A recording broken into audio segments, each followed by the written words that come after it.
Today, we're going to learn about garage door torsion springs. I'm Johnny Garage Johnson, and this is Hardcore Garage.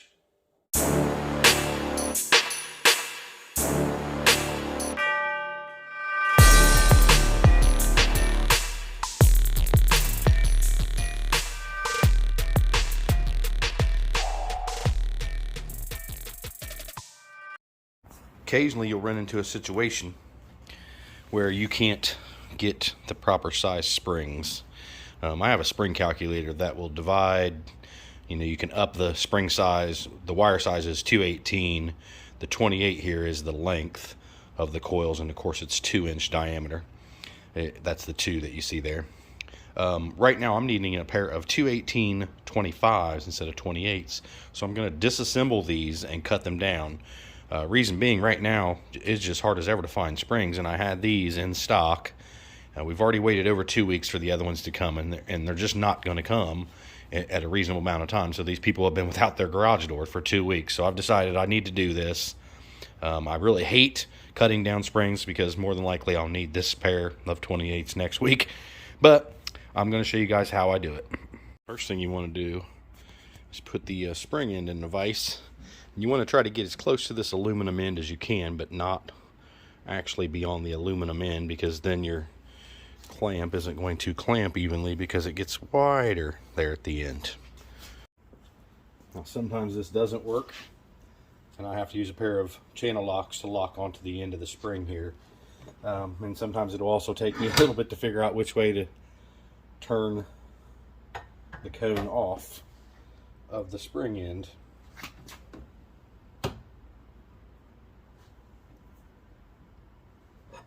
And that is definitely turning, but is it going the right direction?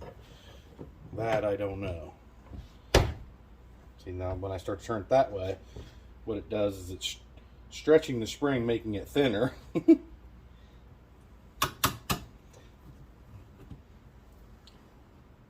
I think I'm tightening it when I go that direction, to be totally honest with you guys. Which, like I said, whenever you start to undo that. So maybe we'll try it with a pair of channel locks. And this can be a lot of fun as well.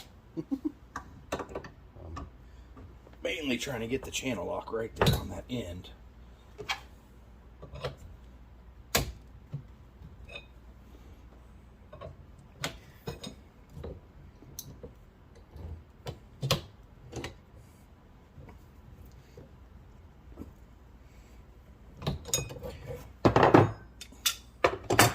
Watch me do this, you're gonna be like, yeah, I'm never doing that.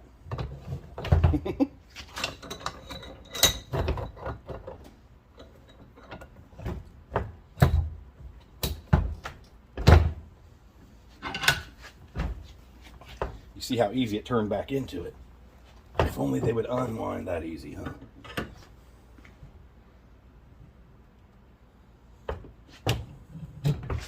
If only.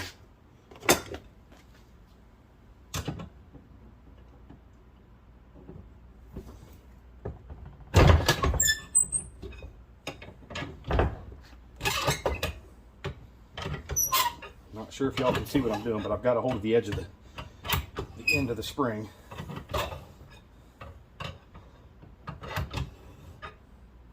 I'm just twisting that cone out of there.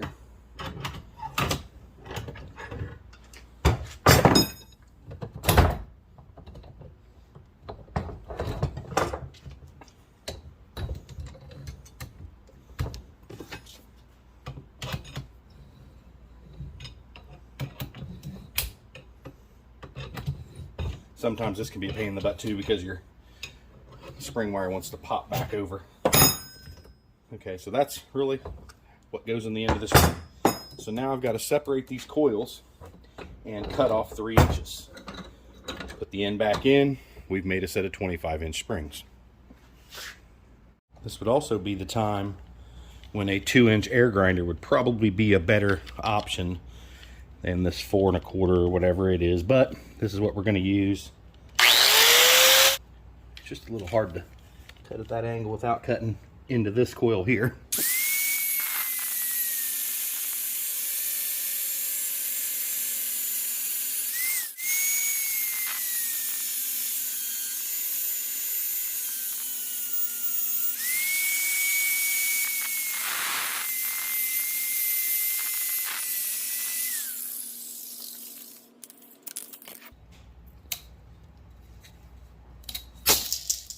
That's good on my tape measure. A lot of times. And the camera.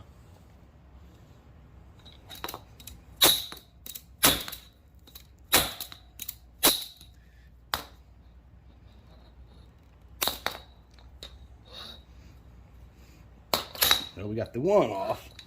Now I just need to get that last one off there. And that'll actually make it a little easier to cut there now that that's gone.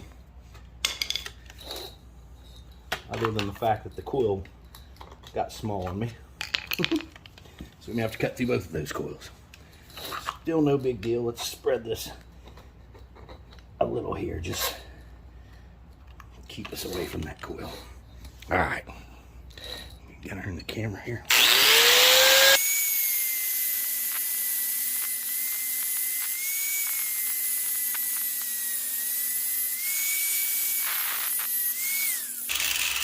There it is.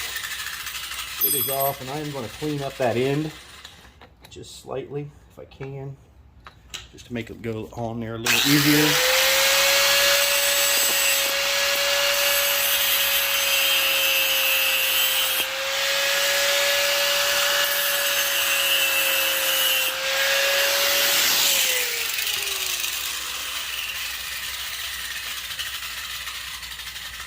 I don't want that end digging in when I'm trying to tighten it back on there. Doesn't look bad at all. Got a little notch, little mark there in the end, but that is perfectly okay. Let's go back over to the bench. Okay, so we are back to this, and this should pretty much just about twist into place. Whole lot easier than it came out, as long as we keep it square so it doesn't cock sideways on us. Hopefully you guys can see me. I guess I really don't need 2 bars necessarily, but we want to keep this coil, move this camera here, we want to keep that coil following that trail right there. You can see it's ready to kick back over.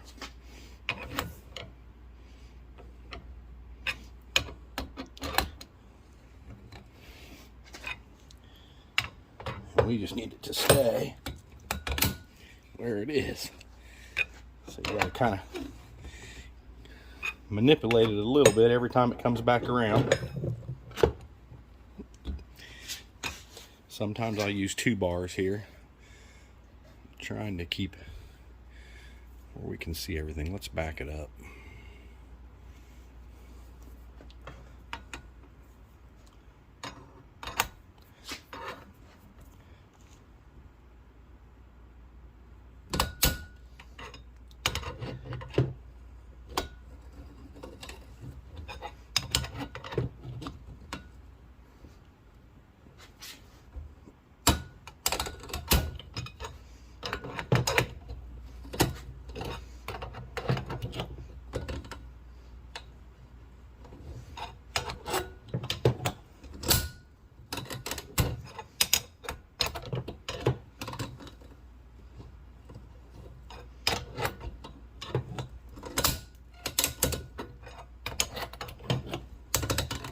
Could have sanded that edge just a little better, but we've just about got where we needed to be, right there.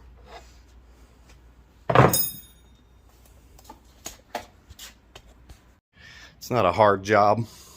Sometimes it's just kind of tedious. Trying to remember which way to turn that end thing is almost gets me every single time. But anyway, now next week, I will be able to at least take care of one more person that's on my list of people I haven't been able to service since I've had COVID and lack of parts. We're getting it one day at a time. Y'all take it easy. Keep on trucking. And they're both cut. Another little box of parts that it takes to do a retro, minus the cables. So that's pretty much it. About a 15-minute job. Probably something that you guys, with your own garages will never, ever have to do. I just wanted to show you a little bit of my life, I guess. Y'all take it easy. Have a great weekend. Keep on trucking.